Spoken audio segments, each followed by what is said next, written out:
ನಮಸ್ಕಾರ ಸ್ನೇಹಿತರೆ, ಕುಕಿಂಗ್ ಕಡಾಯಿ ಚಾನಲ್ಗೆ ಸ್ವಾಗತ. ಇವತ್ತಿನ ವಿಡಿಯೋದಲ್ಲಿ ಮೆಂತ್ಯ ಪರೋಟ ಹೇಗೆ ಮಾಡೋದು ಅಂತ ನೋಡ್ಕೊಂಡು ಬರೋಣ. 4 ಹಸಿಮೆಣಸಿನ್ಕಾಯಿ ತಗೊಂಡಿದ್ದೀನಿ. ಹಸಿಮೆಣಸಿನ್ಕಾಯಿನ ಚಿಕ್ಕದಾಗಿ ಹೆಚ್ಕೊಳ್ಬೇಕು. ಫಸ್ಟ್ಗೆ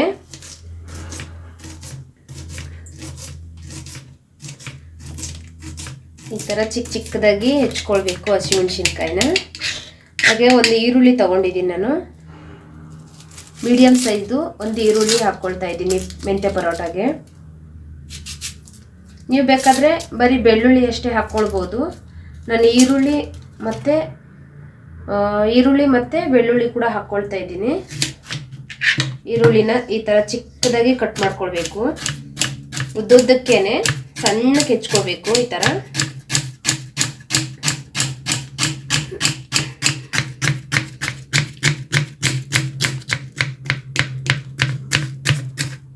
ನೋಡಿ ಯಾವ ಥರ ತೆಳ್ಳಗೆ ಅಂದರೆ ಇಲ್ಲಿ ನೋಡಿ, ಈ ಥರ ಎಷ್ಟು ಸಣ್ಣಕ್ಕೆ ಹೆಚ್ಕೊಳ್ಬೇಕು ನೋಡಿ. ಹೀಗೆ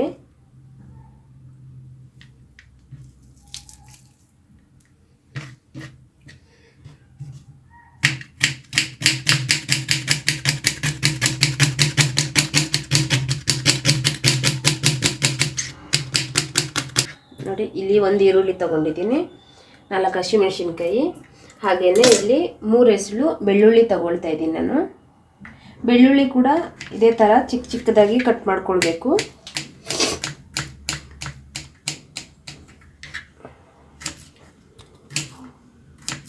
ಹೀಗೆ ಬೆಳ್ಳುಳ್ಳಿನ ಫಸ್ಟ್ಗೆ ಉದ್ದನೇ ಸ್ವಲ್ಪ ಈ ಥರ ಕಟ್ ಹೊಡ್ಕೊಳ್ಬೇಕು.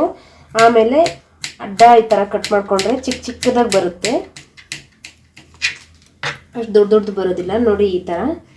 ನಿಮಗೆ ಕಟ್ ಮಾಡಿ ಹಾಕ್ಕೊಳ್ಳೋದು ಬೇಡ ಅಂದರೆ ನೀವು ಇದರಲ್ಲಿ ಶುಂಠಿ ಬೆಳ್ಳುಳ್ಳಿ ಆಮೇಲೆ ಹಸಿಮೆಣಸಿನ್ಕಾಯಿನ ರುಬ್ಬಿಬಿಟ್ಟು ಪೇಸ್ಟ್ ಮಾಡಿ ಬೇಕಾದರೆ ಹಾಕ್ಕೊಳ್ಬೋದು. ನಾನು ಈ ಥರ ಕಟ್ ಮಾಡಿ ಹಾಕ್ಕೊಳ್ತಾ ಇದ್ದೀನಿ ಇಷ್ಟು ಚಿಕ್ಕದಾಗಿ. ಇವಾಗ ಇದನ್ನು ಒಂದು ಪಾತ್ರೆಗೆ ಹಾಕ್ಕೊಳ್ಳೋಣ.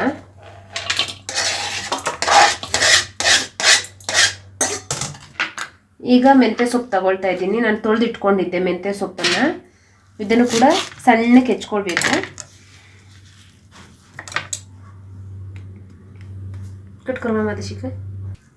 ಈ ಥರ ತುಂಬ ಸಣ್ಣಕ್ಕೆ ಹೆಚ್ಕೊಳ್ಬೇಕು ಸೊಪ್ಪನ್ನು.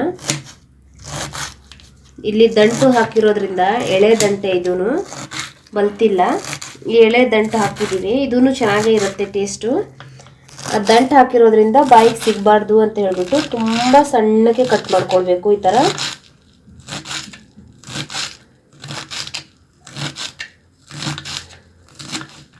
ನೋಡಿ, ಈ ಥರ ಸಣ್ಣಕ್ಕೆ ಹೆಚ್ಕೊಂಡಿದ್ದೀನಿ ಮೆಂತ್ಯ ಸೊಪ್ಪನ್ನು. ಇವಾಗ ಇದನ್ನು ಕೂಡ ಈರುಳ್ಳಿಯಲ್ಲೇ ಸೇರಿಸ್ಕೊಳ್ಳೋಣ.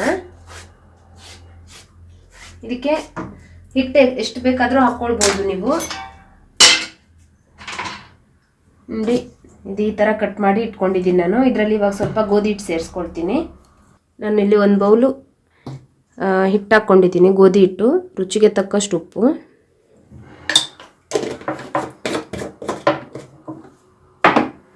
ಇದರಲ್ಲಿ ಸ್ವಲ್ಪ ಓಂಕಾಳು ಹಾಕ್ಕೊಳ್ಬೇಕು.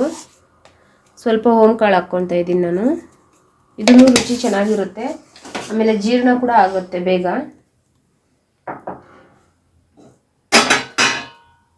ಇದಕ್ಕೆ ಸ್ವಲ್ಪ ಎಣ್ಣೆ ಹಾಕ್ಕೊಳ್ತಾ ಇದ್ದೀನಿ ನಾನು. ಸ್ವಲ್ಪ ಎಣ್ಣೆ ಹಾಕ್ಕೊಂಡ್ಬಿಟ್ಟು ಚೆನ್ನಾಗಿ ಕಲಿಸ್ಕೊಳ್ಬೇಕು. ಇವಾಗ ಕೈಯಿಂದ ಚೆನ್ನಾಗಿ ಮಿಕ್ಸ್ ಮಾಡ್ಕೊಳ್ಳೋಣ. ಈರುಳ್ಳಿ ಸೊಪ್ಪು ಎಲ್ಲ ಮಿಕ್ಸ್ ಆಗುತ್ತೆ ಚೆನ್ನಾಗಿ. ಈ ಥರ ಈರುಳ್ಳಿಯಲ್ಲೇ ನೀರು ಬಿಟ್ಕೊಳ್ಳುತ್ತೆ, ನಾವು ನೀರೇನು ಹೆಚ್ಚಿಗೆ ಹಾಕ್ಕೊಳ್ಳೋದು ಬೇಡ.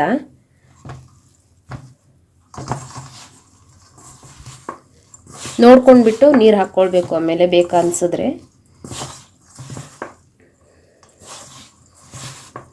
ಫಸ್ಟ್ಗೆ ಉಪ್ಪು ಖಾರ ಎಲ್ಲ ಚೆನ್ನಾಗಿ ಮಿಕ್ಸ್ ಮಾಡ್ಕೋಬೇಕು ಎಣ್ಣೆಯಲ್ಲೇ. ನೋಡಿ ಈ ಥರ ಹೀಗಾಗಿದೆ. ಇವಾಗ ನಾವು ಇದಕ್ಕೆ ಸ್ವಲ್ಪ ನೀರು ಹಾಕ್ಕೊಳ್ಳೋಣ, ಜಾಸ್ತಿ ಬೇಡ. ಆಮೇಲೆ ಹಿಟ್ಟು ಕಲಸಿದ ತಕ್ಷಣ ನಾವು ಇದೇನು ಮೆಂತ್ಯ ಪರೋಟ ಹಿಟ್ಟಿದೆ ಇದನ್ನು ಕಲಸಿದ ತಕ್ಷಣವೇ ಮಾಡ್ಕೊಳ್ಬೇಕು, ಕಲಸಿಬಿಟ್ಟು ಇಡಬಾರ್ದು. ಕಲಸಿಬಿಟ್ಟು ಇಟ್ಟರೆ ಏನಾಗುತ್ತೆ ಅಂದರೆ ನೀರು ಬಿಟ್ಕೊಳ್ಳುತ್ತೆ. ಯಾಕಂದರೆ ನಾವು ಇದರಲ್ಲಿ ಈರುಳ್ಳಿ ಹಾಕಿದ್ದೀವಿ, ಹಾಗಾಗಿ ನೀರು ಬಿಟ್ಕೊಳ್ಳುತ್ತೆ ಈರುಳ್ಳಿ. ಕಲಸಿದ ತಕ್ಷಣವೇ ಮಾಡ್ಕೊಳ್ಬೇಕು ನಾವು ಪರೋಟ. ಕಲಿಸ್ಕೋಬೇಕಾದ್ರೆ ಸ್ವಲ್ಪ ಗಟ್ಟಿಗೇ ಕಲಿಸ್ಕೊಳ್ಬೇಕು ಹಿಟ್ಟನ್ನು. ನಾವು ಮಾಡ್ತಾ ಮಾಡ್ತಾನೆ ಅದು ತೆಳು ಆಗುತ್ತೆ, ಹಾಗಾಗಿ ಸ್ವಲ್ಪ ಗಟ್ಟಿಗೆ ಕಲಸಿಟ್ಕೊಳ್ಬೇಕು. ನೋಡಿ ಈ ಥರ ಕಲಿಸ್ಕೊಂಡಿದ್ದೀನಿ. ಇವಾಗ ಇದಕ್ಕೆ ಸ್ವಲ್ಪ ಎಣ್ಣೆ ಹಾಕ್ಕೊಳ್ಳೋಣ. ಸ್ವಲ್ಪ ಎಣ್ಣೆ ಹಾಕ್ಕೊಂಡ್ಬಿಟ್ಟು ಇನ್ನೂ ಸ್ವಲ್ಪ ಹೊತ್ತು ನಾವು ಈ ಥರ ಹಿಟ್ಟನ್ನು ಚೆನ್ನಾಗಿ ನಾದ್ಕೊಳ್ಳೋಣ. ನಾವು ಹಿಟ್ಟು ಎಷ್ಟು ಚೆನ್ನಾಗಿ ಕಲಿಸ್ತೀವೋ ಅಷ್ಟು ಚೆನ್ನಾಗಿ ಬರುತ್ತೆ. ಪರೋಟ ಆಯಿತು, ಚಪಾತಿಗಳಾಯಿತು. ನೋಡಿ ಹೀಗೆ ನೋಡಿ, ನಾನು ಎಷ್ಟು ಗಟ್ಟಿಯಾಗಿ ಕಲಿಸಿದ್ದೆ, ಸ್ವಲ್ಪ ನೀರು ಹಾಕಿದ್ದೆ, ಆದರೂ ಈ ಥರ ಆಗಿದೆ. ಇವಾಗ ನಾವು ಪರೋಟ ಮಾಡ್ಕೊಳ್ಳೋಣ. ಇವಾಗ ಹಿಟ್ಟು ರೆಡಿ ಆಗಿದೆ, ಇದನ್ನೆತ್ತಿ ಸೈಡಲ್ಲಿ ಇಟ್ಕೊಳ್ಳೋಣ. ನೋಡಿ ಹಿಟ್ಟು ಇಷ್ಟು ತಗೊಳ್ಬೇಕು, ಈ ಸೈಜಲ್ಲಿ ತಗೊಳ್ಬೇಕು ಹಿಟ್ಟನ್ನು. ಇವಾಗ ಸ್ವಲ್ಪ ಒಣಗಿರೋ ಹಿಟ್ಟು ಹಾಕೋಣ. ರೀಟೇಕ್ ಸ್ವಲ್ಪ ಹಸಿ ಹಿಟ್ಟು ಹಾಕ್ಕೊಳ್ಳೋಣ. ಸ್ವಲ್ಪ ಈ ಥರ ಮಾಡಿ ಹಿಟ್ಟಲ್ಲಿ ಹಸಿ ಹಿಟ್ಟಲ್ಲಿ ಹಾಕ್ಬಿಟ್ಟು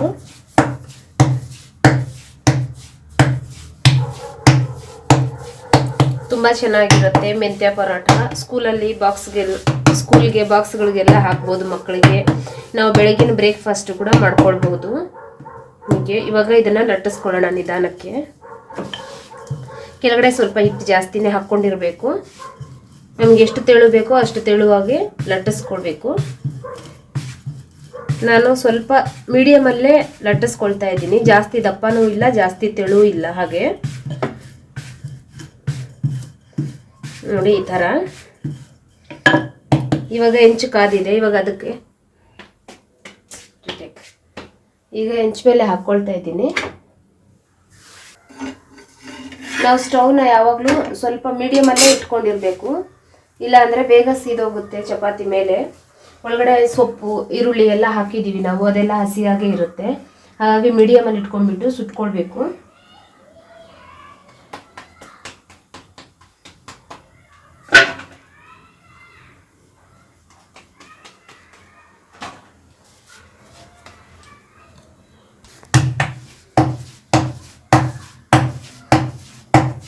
ಹೀಗೇನೆ ಈಸಿಯಾಗೆ ಮಾಡ್ಕೊಳ್ಬಹುದು.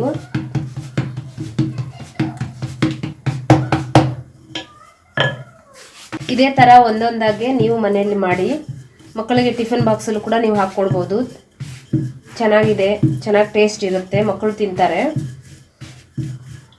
ನೋಡಿ ಇದೇ ಥರ ಇದೇ ಸೈಜಲ್ಲಿ ಮಾಡಿಕೊಂಡ್ರೆ ಸಾಕು. ನೋಡಿ ಜಾಸ್ತಿ ದಪ್ಪನೂ ಇಲ್ಲ, ಜಾಸ್ತಿ ತೆಳುವೂ ಇಲ್ಲ, ಮೀಡಿಯಮಲ್ಲಾಗಿದೆ. ಈ ಥರ ಮಾಡಿಕೊಂಡ್ರೆ ಸಾಕಾಗುತ್ತೆ. ಇಲ್ಲಿ ಪರೋಟನ ನೋಡಿ ಈ ಥರ ಮೀಡಿಯಮಲ್ಲಿ ಇಟ್ಬಿಟ್ಟು ಸುಟ್ಕೊಳ್ತಾ ಇದ್ದೀನಿ ನಾನು. ಈ ಥರ ಸುಟ್ಟಾದ್ಮೇಲೆ ಅದಕ್ಕೆ ನಾವೀಗ ಎಣ್ಣೆ ಹಾಕ್ಕೊಳ್ಳೋಣ ಮೇಲೆಯಿಂದ. ನೀವು ಎಣ್ಣೆ ಆದರೂ ಹಾಕ್ಕೋಬೋದು, ತುಪ್ಪ ಆದರೂ ಹಾಕ್ಕೊಳ್ಬೋದು. ನಾನಿಲ್ಲಿ ಎಣ್ಣೆ ಹಾಕ್ತಾ ಇದ್ದೀನಿ. ಹೀಗೆ ಸ್ವಲ್ಪ ಎಣ್ಣೆ ಹಾಕ್ಬಿಟ್ಟು ಈ ಥರ ಸವರ್ಬಿಟ್ಟು ತಿರ್ಗಾ ಇನ್ನೊಂದು ಕಡೆನೂ ಹಾಗೇನೆ ಎಣ್ಣೆ ಹಾಕ್ಕೊಳ್ಬೇಕು. ಈ ಥರ ನೋಡ್ತಾ ಇರ್ಬೋದು, ನೋಡೋಕ್ಕೇನೆ ಎಷ್ಟು ಚೆನ್ನಾಗಿದೆ. ತಿಂದರೆ ಮಾತ್ರ ಸೂಪರಾಗಿರುತ್ತೆ ಟೇಸ್ಟು. ನೀವು ಮನೇಲಿ ಒಮ್ಮೆ ಟ್ರೈ ಮಾಡಿ ಇದೇ ಥರ. ಮಕ್ಳಿಗೆ ಹೆಲ್ದಿ ಫುಡ್ ಮಾಡಿಕೊಡಿ ಮನೆಯಲ್ಲೇ. ಯಾರೆಲ್ಲ ನಮ್ಮ ಚಾನಲ್ ಸಬ್ಸ್ಕ್ರೈಬ್ ಮಾಡ್ಕೊಂಡಿಲ್ಲ ದಯವಿಟ್ಟು ಸಬ್ಸ್ಕ್ರೈಬ್ ಮಾಡ್ಕೊಳ್ಳಿ, ಶೇರ್ ಮಾಡಿ, ಕಮೆಂಟ್ ಮಾಡಿ. Thank you.